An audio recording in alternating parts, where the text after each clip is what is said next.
Australia has a once-in-a-generation opportunity to become a world leader in the supply of high-integrity carbon credits. Where do the biggest opportunities lie? And how do we navigate the right pathways to success?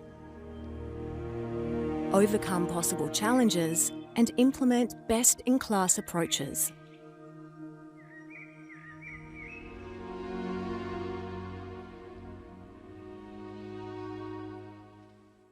Please welcome to the aquarium your panellists for this session.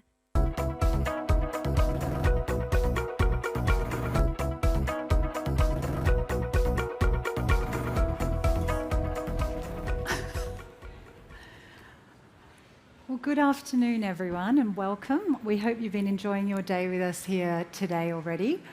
I am Yasmina Elshafei. I'm the Managing Director of Global Carbon here at CBA, and I am delighted to welcome our very esteemed panellists to the stage today. So we have Dr. Rob Waterworth, who is the founder and Chief Scientist and Innovation Officer at Flintpro. He has also previously served as the lead IPCC author and was recently named as one of the Australians' top 100 green energy players in 2023. We have Suzanne Thompson, Director of Indigenous Carbon Industry Network and also the First Nations member to the Emissions Reduction Assurance Committee. We have Dr. Terry McCosker, who is the Executive Chairman of CarbonLink, Founding Director of RCS Australia, also named as the Australians' top 100 green energy players 2 years in a row, and recipient of the Order of Australia for his contribution to agriculture. And we have Emma Carmody, who is a co-founder of Restore Blue and an internationally acclaimed environmental lawyer who served as legal advisor to the Secretariat of the Ramsar Convention on Wetlands. So thank you all from the bottom of my heart for joining us today and making the time. Now, the purpose of our session today is really to talk about, we'll bring together these expert voices from different parts of the carbon ecosystem to share their perspectives around the opportunities for Australia in terms of the impact and transformation that we can make as it pertains to carbon markets. Carbon markets, when used effectively, can be a very, very powerful transitionary tool. So not only can they help direct capital to things like emerging technologies that might be critical to the transition, but also nature-based solutions that can often have multiple benefits in terms of environmental and social. But they can also incentivise lowest cost abatement initiatives throughout the economy at different levels.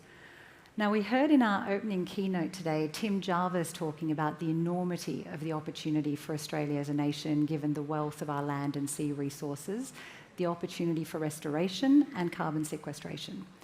So on that note, I would like us to start discussing the various opportunities and challenges in each of your respective areas. And with that, I'd like to ask each of you to please tell the audience, just as a carbon origin story, how you came to be involved in the carbon industry and what it means to you. So I might start to my left with you, Rob. Oh, thank you very much. And I'll start by apologising for my voice, which I've managed to largely lose at a very convenient time. Yes, I've worked in climate, not trying to give my age away, unfortunately, but I started working in climate change around 1999. In 2000, joined the then Australian Greenhouse Office and started designing and building all of Australia's national systems for land sector carbon accounting. I think the origin story that I'd throw in really quickly that's an interesting one and hopefully resonates and makes people think a bit was sitting down in the year 2000 when I first joined the Australian Greenhouse Office, and a very senior executive in the government came in and gave us a speech that went along the lines of, yes, climate change is an enormous problem, emissions are going up, but we don't need to worry because we've just signed the Kyoto Protocol, we're probably going to ratify it soon, we'll have an emissions trading system in place in a couple of years. Kyoto Protocol 1, not strong enough, but don't worry, we'll have a second commitment period, all the developing countries will be on board, and off we go. And been contemplating that the last few years and going, I don't think anyone's probably given a more wrong speech in their life.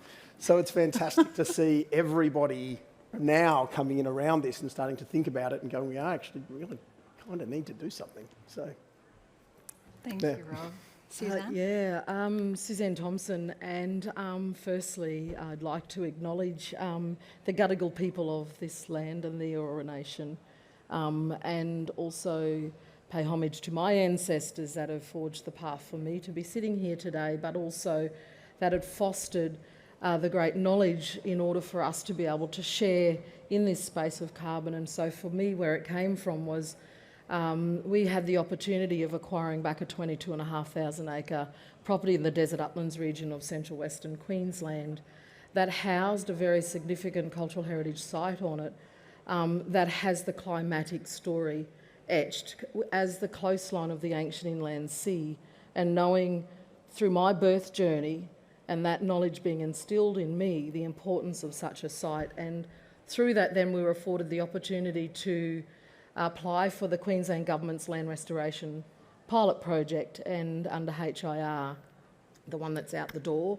And then I remembered firstly thinking, carbon, and Googling it. What is this thing these fellas are talking about, this carbon thing? And then, of course, learning about sequestration and ACCUs, because I was off to my first CMI conference on the Sunshine Coast where blue carbon was being introduced. And of course then through that realisation through the Indigenous lens, realising that we've put a colour value to the restoration of our practices, and then I suppose connecting up with my ancient cultural knowledges of our very intricate system of how we are at one with our world and how we realise that when that comes to the restoration of country. And then through that journey of the last 4 years, I also became a member of the Indigenous Carbon Industry Network and now a director on that. And remembering from the beginning 4 years ago, we had 6 members, and now we have something like 30 members who are all 100% Indigenous-owned carbon projects, and realising that Indigenous people actually manage 50% of the Australian land mass. So I'm very proud of the journey that ISON have done to grow from 6 to 30 members, 100% Indigenous carbon-owned and run projects. So that's what brought me to this space. But to also bring me to this space, that's ensuring that I lead with a very strong cultural value and knowledge in that space. So thank you. Beautifully said. Thank you, Suzanne. Thanks. I've only been involved in carbon for 3 years, but they're dog years. One of the things I've learnt about the carbon space is that it actually takes 7 years to make 1 year of progress. So I've been in this game for 3 dog years, and and you can see what it's done. I got started because I work with primary producers all around Australia and in other parts of the world, and I realised that farmers who are doing the right thing by their ecosystem were sequestering carbon. And so I thought it'd be a great idea if they could be paid for that or rewarded for it in some way. And quite frankly, if I'd known then what I know now, I never would have started.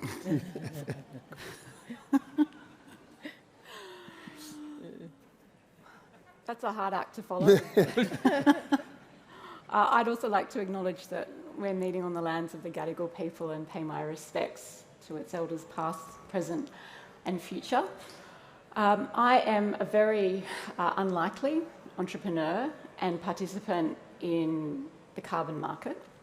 As Yasmina indicated, I'm an environmental lawyer by way of background, and I've spent most of my 20-year career working as a public interest environmental lawyer. Here in Australia, I managed the freshwater program at the Environmental Defender's Office. Some of you might have been opposite us in the courtroom, perhaps. And so through that work, I represented traditional owners, farmers, community groups, conservation groups, and broadly speaking, our objective was to advance the equitable and sustainable management of Australia's freshwater systems and wetlands. And in parallel, I served internationally as the legal advisor to the Ramsar Convention on Wetlands, which is in Switzerland. So really at both ends, I guess, of the governance spectrum. And through those diverse experiences, working here in Australia with farmers and traditional owners in particular, and then internationally, working with diplomats representing countries who'd signed the Ramsar Convention on Wetlands, it became increasingly apparent to me that if we didn't address the barriers to change, that if we didn't start to address the drivers of biodiversity loss and wetland loss, we'd never find our way out of the challenge that we're facing. I guess put differently, I realised I was never going to litigate my way out of a biodiversity crisis. And so around that time, that was a couple of years ago, I began a conversation with some colleagues of mine who are leading coastal scientists and engineers who have restored thousands of hectares of blue carbon wetlands, predominantly in New South Wales, on a non-commercial basis. And they'd reached a similar conclusion that if we were to scale this restoration work and have a meaningful impact on wetland loss, noting that they're one of the most threatened ecosystems in the world, we were going to have to work with landholders and offer them meaningful incentives to address the opportunity cost of switching from whatever their land use is now to restoring the lost wetlands on their property. So I guess to go back where I began, if someone had said to me that I would start a business and that it would be carbon-based, I wouldn't have believed them at all. I would have thought they were delusional, in fact. But really, if you're committed to having a genuine impact and if you're committed to an evidence-based practice, you really have to test your hypotheses, and if what you're doing isn't working, you have to try something else. And so that's how I ended up co-founding Restore Blue. Fantastic. Well, I think that's a really good segue into the discussion on that note, Emma. So I'd like to really kick off with discussing the scale of the opportunity for Australia and how you see it emerging in each of your respective areas. So can we indeed lead the world in terms of international best practice? Now, firstly, given we have such a significant amount of our land focused on agriculture, I'd love to start with our land resources.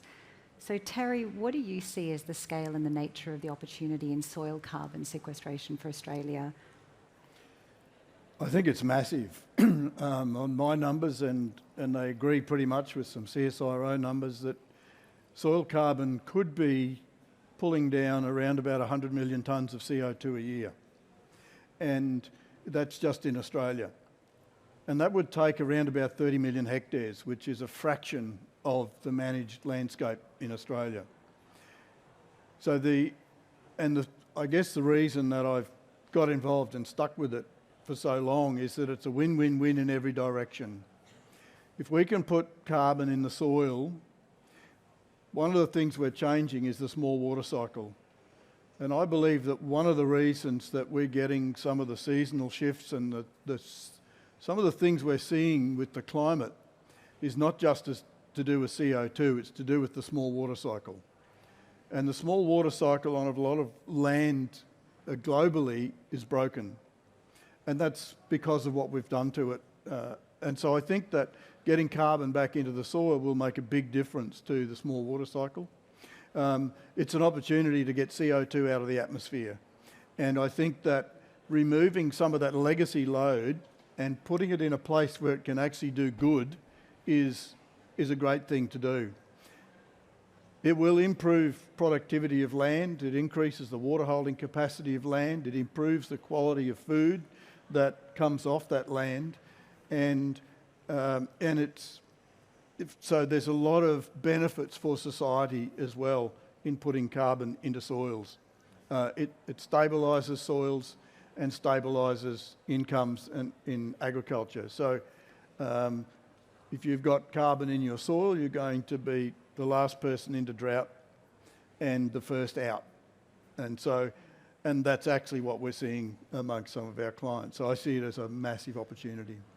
Thanks, Terry. And turning now to our water resources, just to complement that, Emma, there is a stat that Australia has 12% of the world's blue carbon ecosystems. So within that context, what do you see as the opportunity in blue carbon? How do you see it playing out in Australia? And what do you think are the challenges to that? So there's the biophysical opportunity, which, as you've mentioned, is really significant in Australia.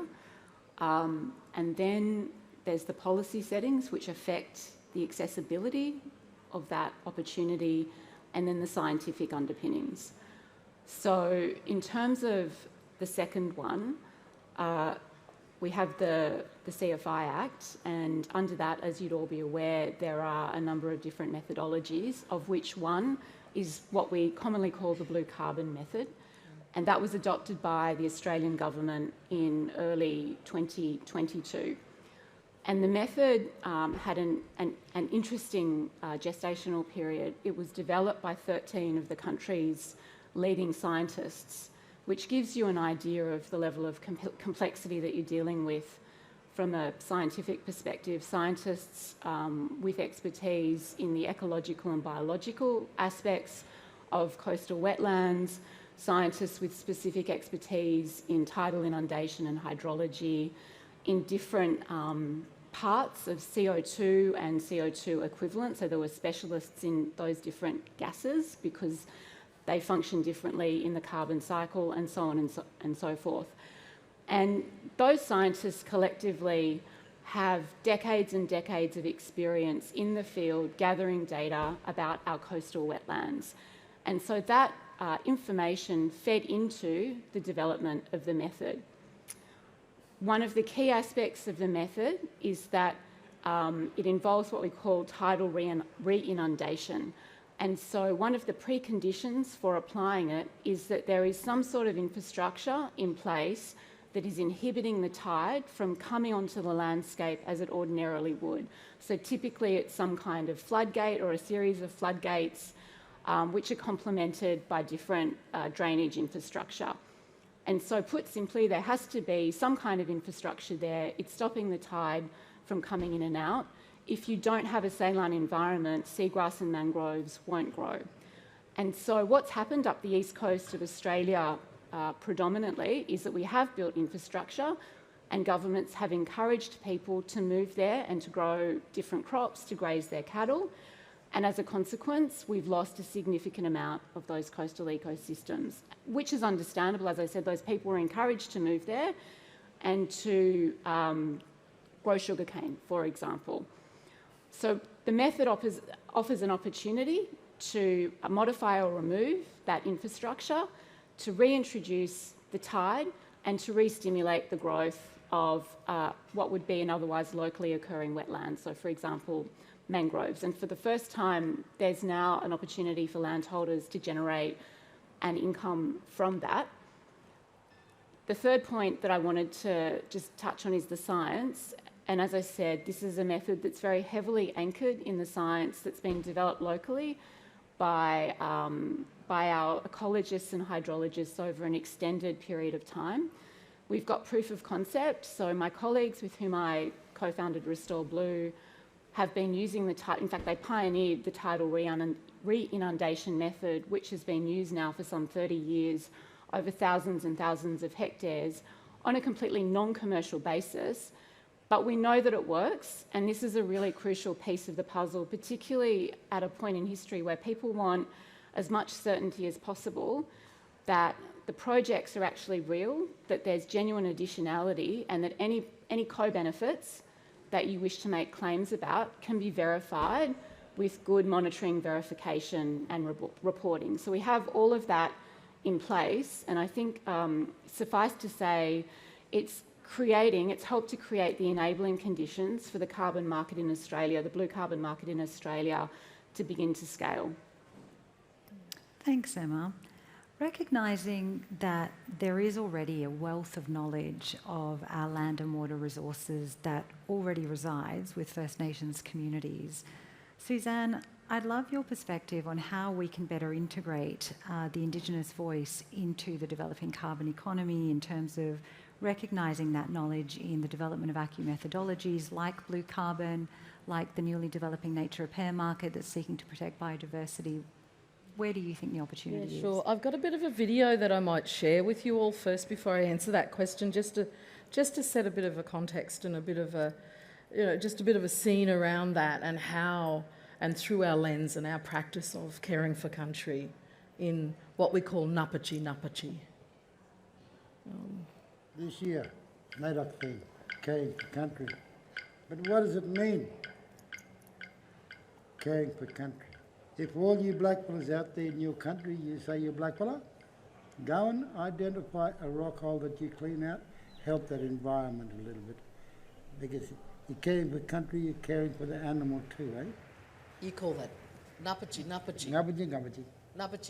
You give me, I'll give you. Well, these young men, They came to a place called Gracevale Station and they helped maintain a rock hole. Never make fire inside the rock hole. Yeah. You make it out. Okay. About 80 months ago, traditional owners belonging to this country, they cleaned out that rock hole and the country started talking to us straight away.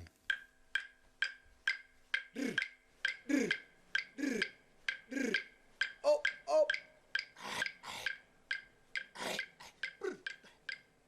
It's very grounding, you know, it shows that, you know, wait a second, this is actually something that can make a difference, not only in our neighbour's country, but also in our own country and also in your own country, wherever you're from. Even in the last few days that we've been putting water in this water hole, we've seen more animals come by here. I've never felt closer to country than I have in the last couple of weeks. It's amazing. This experience has taught me the value of caring for country, the real value of why you should care for country as not only just an Indigenous person, but anybody that lives in this country, because it's a collective thought amongst us all, that we all have a sacred place that connects us through the water. Water travels all around this country, all around this continent. So, you know, it's what brings us all together. Waterhole like your heart, and your heart's got a beat, and then the waterways and the way they go out and across the country are the veins and the arteries that feed this living organism that's out there that feeds us. And so if our heart is clogged up and dried up and silted up and can't breathe, the water and the veins can't breathe, so country's sick. Big country. So could you imagine if each mob cleaned out one rock hole? Sacred site is a garden, your place of worship. That's where you got to look after it. Ngapachi, ngapachi. Napachi, napachi. So for us, when we do our land management practice, and one of the things that we're taught is that water is one of the most sacred things that we could ever imagine, because when we're in our mother's womb, we're surrounded with water, and it's the first thing that cleanses the earth before we are born. For us to put a price on that and for us not to respect that, it's not good. So when we think about how we as First Nations people governed in this land, we have to go back to our old story. And that old story, that's a whole nother session. But just to know Uluru and Katachuta are mud pies in that story. And our old people had an understanding of those watersheds, of those migratory patterns and of those bioregions that then defined and told us what our moieties or our totems were, what we traded with, who we married into. So over the many, many millennia, we sustained this beautiful land of Australia, or Gondwana, for all of that time. And so that waterhole that you witnessed there, we were on the edge of drought. That was back right on the edge of drought before we broke. And that was our silent way of a rain-making ceremony. And what we did, because we had this practice. And there's a lot of records in a lot of the early settler books where they've witnessed and experienced this if they were in drought and they asked their old stockmen, or they asked them to bring those ceremonies forward. And of course that waterhole off the Alice Tableland is one of the beginning watersheds or waterholes that feeds into Lake Eyre. So our country and us as Inangi people take our responsibility seriously, because that's one life force. And that's how we governed through those systems, in understanding what those bioregions were and understanding the watersheds and what grew with that. And I was listening to a conversation around pollinations and bees and the pollinators, and how we are very much set within our states and our regions. And I often think about how do we play a part in that as First Nations people when we governed very, very differently. So water to us is very important. And then, of course, where we've been able to grow from that is that value of artesian springs and how we restore those. And I know on the property we've just fenced one of our major spring areas where there are 5 springs, to watch and realise, and I haven't got footage of that, but to see how just in the last 2 to 3 weeks it has transformed since we took the cattle away, and how the life and nature and everything has come back, and you can feel the excitement of country, that country through Napachi is going to replenish us and provide to us. And that's the balance, I think, and the importance of First Nations knowledge when it comes to this interesting space of restoring this, you know, this place that we've destroyed. Yeah. We're not thinking about our grandchildren. And I think at the end of the day, that's what's most important, is our grandchildren and what are we leaving for them for the future. Thanks, Suzanne. And just to pick up on that, this is slightly off script, but I'd love to understand where you think a practical step could be in terms of reflecting that voice into the development of these methodologies. Oh, 100%. You know, as a director of ISOM, not-for-profit, we're under-resourced. Yeah. You know, that's the challenge. We have 2 staff members and that's it. To do and deliver this, what I do and all the work that I do, I'm very fortunate I've got the opportunity to sit on IRAC and the integrity standards and ensuring that we're informing integral cultural knowledge in that space of method development for Australia, for our grandchildren. But I think for that it comes back to that investment, back into that knowledge of how we participate, because we have a sleepy knowledge that's sitting there, and you know, we know after we've come out of the voice, you know, where, and I know the challenge for all of us, I know I sit in the room wondering about that, do I want to share this knowledge of knowing how Australia see my people? And so we've got a little ways to go in that space, but I think it comes back to that belief and trust in us that we have such an old system. That is why this place was the parkland when you come here to this land and you got the opportunities to do what you did, was because of what my ancestors did before us. And I think that's about a worthy investment to keep our industry alive and to grow it so that we have a stronger voice and a stronger way and opportunity to partner in the true sense of partnership. And getting this opportunity in my Iraq role with TQ in not looking at establishing an Indigenous engagement strategy, because the challenge of that is that I've been engaged since birth and I'm still waiting. So I think we need to shift, and what we're excited about is how we're starting to look at developing the Australian Indigenous Inclusion Action Plan and how do we partner on that, because we are waiting. So thank you. Thank you, Suzanne. That's beautifully said. Now I just want to take a slightly different tack and look at the corporate lens now, Rob. So we were talking about this earlier in terms of what are the collaboration opportunities that you see playing out in supply chains, so from the primary producer level all the way downstream to the customer. What can we do in terms of MRV, in terms of technology, to help, I guess, increase that demand and, in fact, that supply base for high integrity credits? Sure, and it's a great question. It's a really timely one, I think. So I think, looking at the title of this presentation, or this session, I thought it's quite interesting when we think about MRV, measuring, reporting, verification, or monitoring, reporting to verification, depending on which side of the fence you want to sit on. Because not really can Australia lead the world. Australia's led the world in this for the land sector for nearly 25 years. And I don't think we recognise that very often. No other country in the world runs satellite-based tracking of land use change. No one else has built systems specifically to support carbon markets from the ground up, from the 90s. Some of the vision of those executives many, many years ago has really served us extremely well. It's effectively underpinned the entire carbon market to date. It's a remarkable achievement when you look back at it. On the negative side, I think when you look at that, one of the challenges has been is that system really hasn't moved forward very much for the last 15 years. It's almost just been in a maintenance mode of just ticking over and making sure that it's not broken, but that's about it. And the opportunity here now really is, we've got this great base, where do we build from? And the big problem I see with the technology landscape is that, and this is particularly for remote sensing people to be controversial, it's very often a solution looking for a problem.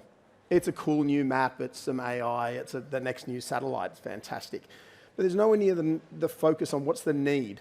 MRV systems are there to support us. They're there to make sure that they are delivering the information that we need, that we've heard from all of the panellists so far, be it blue carbon, be it what's happening on Indigenous lands, alternative management practices, water combined with carbon.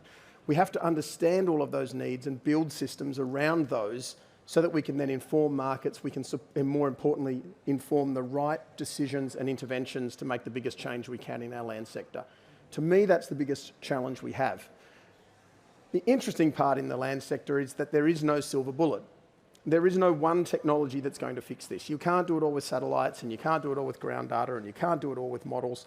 The challenge is, how do you integrate that data into one coherent package? And it's going to come from multiple sources. It's going to come from farmers. It's going to come from the Bureau of Stats. It's going to come from remote sensing providers.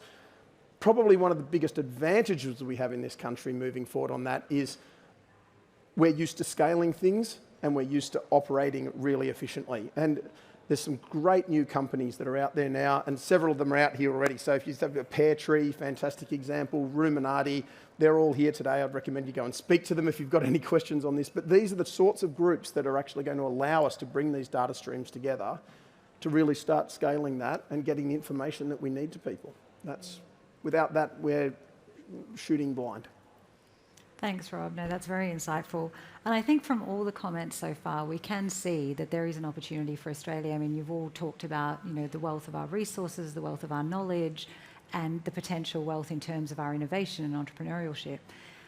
What I would say, though, is there obviously are a lot of detractors in terms of carbon markets. So, it inspires a lot of diverse opinions and debate from a range of stakeholders, be it, governments, the media, the public, corporates, non-profits, as the case may be. And I think perhaps within that context, it's not surprising that we end up with a lot of commentary and competing narratives out in the public domain. And it can sometimes be a little bit difficult to separate out fact from fiction or conjecture. So I would love to take a minute, and I know we're running probably a little bit behind time, so we'll do this in a slightly faster session now, but I would like to debunk some of the misinformation that's out there. So Terry, I just wanted to start, because this does get a lot of debate really in terms of the media commentary around the integrity and reliability of soil carbon sequestration, the difference and how to distinguish between management practices versus rainfall patterns, and therefore the integrity and the permanence of soil carbon stores. So could you talk to that, and where do you see the misinformation in that?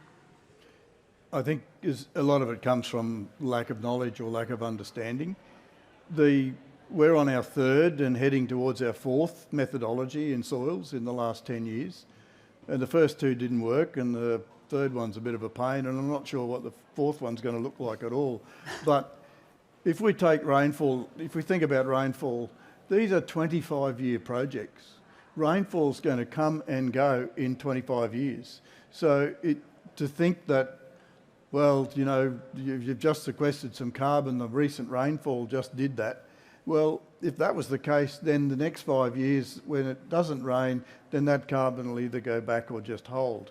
So over 25 years, we're going to get all the seasons, and so the seasonal aspect is really not is not valid when you think of it over 25 years. I think that one of the things that I see is there's actually a debate really coming from the academics focusing on emissions versus sequestration. And I want to put that in context. So we've measured 5 farms over about 10,000 hectares over a 5-year period, and did it under the Australian soil carbon methodologies, which are the strictest and the highest integrity in the world, bar none.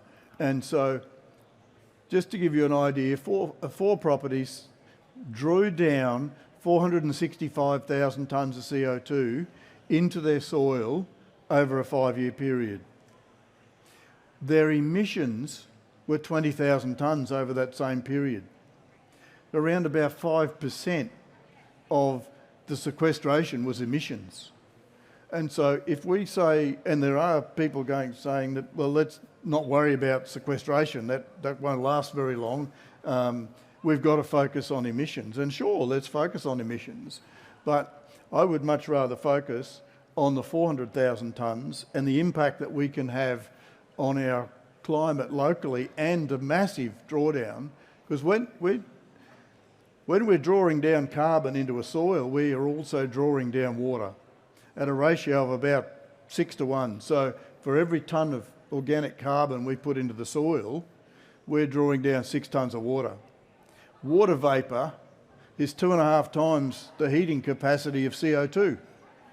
So if we're removing water at the same time as we're removing carbon, then from the atmosphere, we're having a multiplying impact on the climate effect. So I think that we just need to get balance into these things and look at real data rather than just modelling. I completely agree. Can I was just going to say... Of course. Yeah, sure, because I was just thinking, you know, and this is where it comes back to the importance of First Nations knowledge in that space. You know, in sharing this understanding of our bioregional structures, that we all didn't do a practice that was the same. And I think about that the soil methods that are put up there, and even the savanna or the fire methods, and saying, you know, and this idea of savanna fire for Indigenous cultural burning to go across, and it's like, no, I'm desert uplands region, I'm not savanna. So our practice is very different.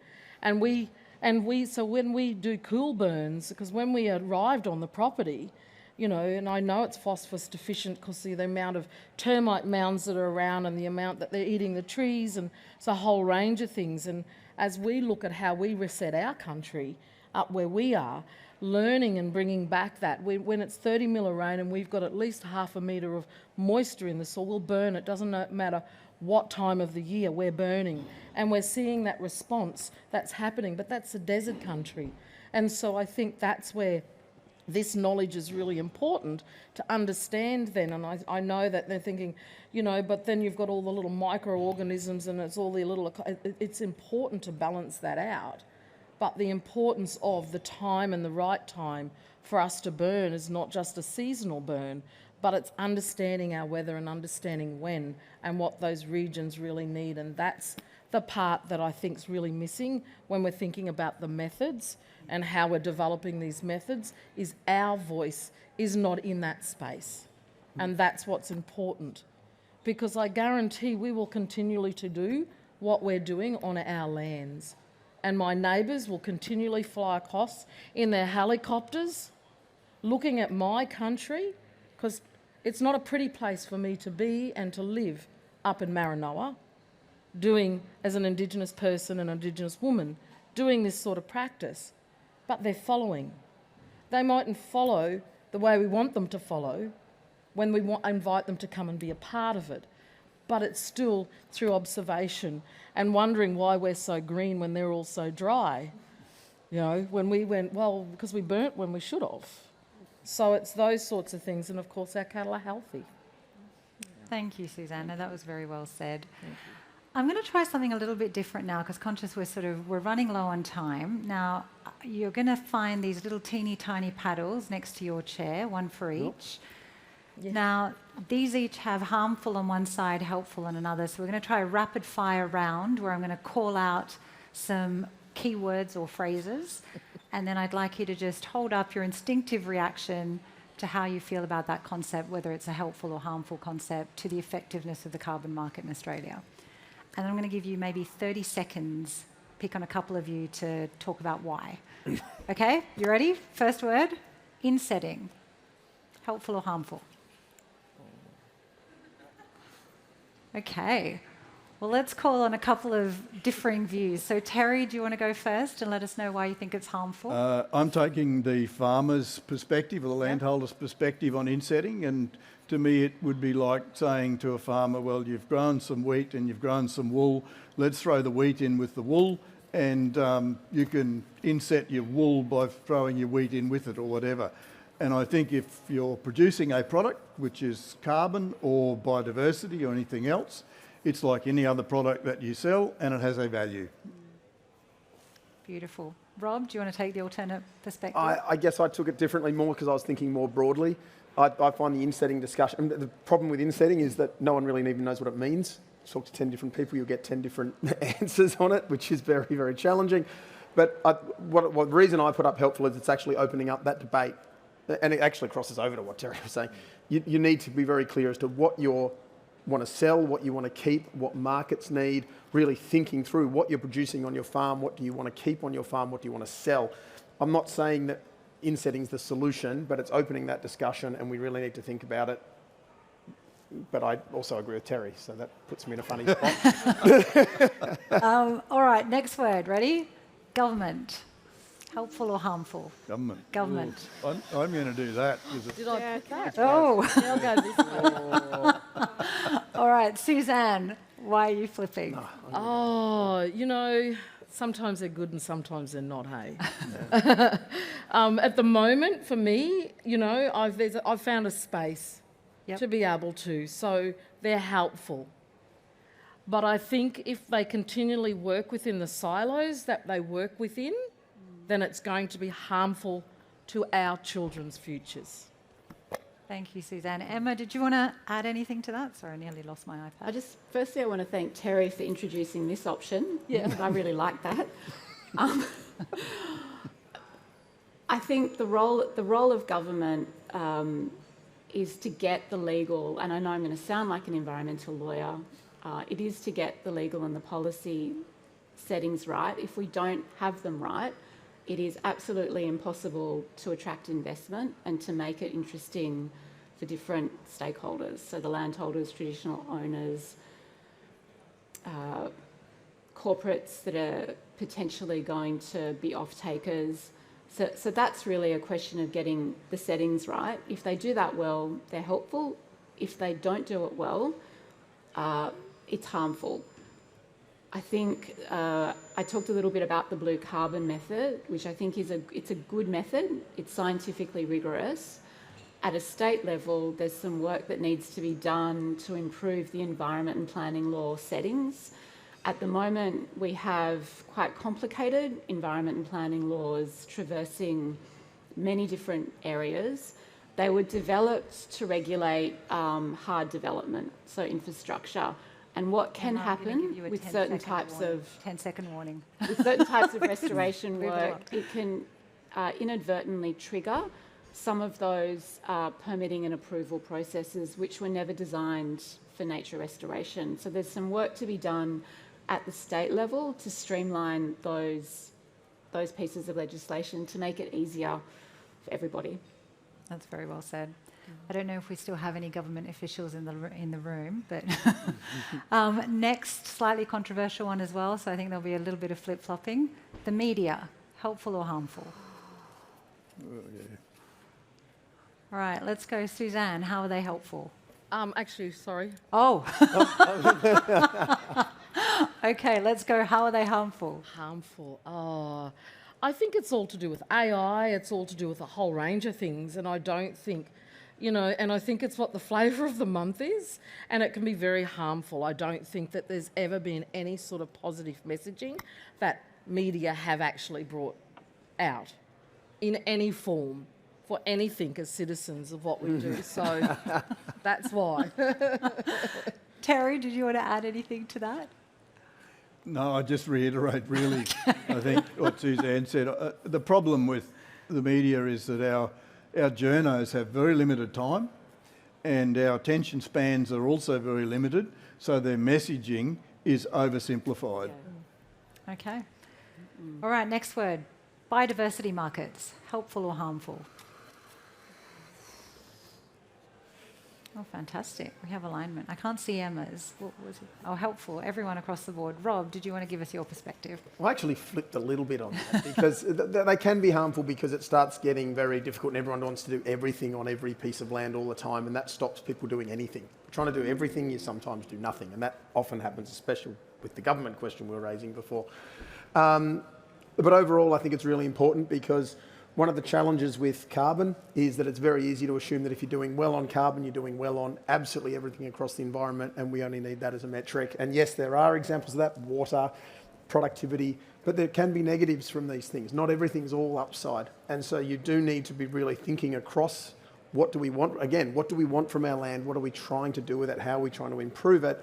And there will be things that play between each other. But overall, I'd say helpful, but you need to be careful.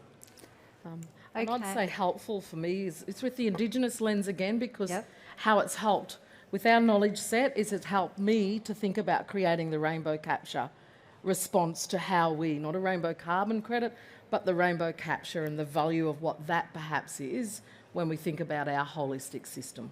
Yeah, no, I love that. Okay, so one final rapid fire round before we conclude. It's a phrase, and I'm going to ask every single one of you to give 10 seconds or less on why you think it's helpful or harmful. But in this case, we're going to say helpful is a yes, harmful is a no. Ready? Australia is currently leading the world. Yes or no? Yes, because we're the only ones that have really set ourselves up for it, and we've got the land mass and the opportunity and the skills to make the most of it if we want to. Thanks, Rob. Yes, I think because we beat ourselves up and think we're the biggest emitters, but I think we're taking responsibility for what we send offshore. Beautiful. Terry? Yes, because when I talk to people in Europe and the US, they're envious of what we have in Australia. We have the legislation, the regulation, the methodologies and a market, and very few other countries have all of that together.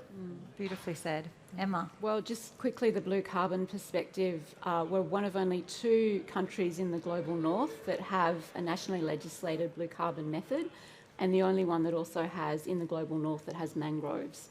So I'd say in that respect, we're world leading, and it's a method backed by science. Well, thank you all extremely much for all the very provocative thoughts and insights today. We hope you all enjoyed the session.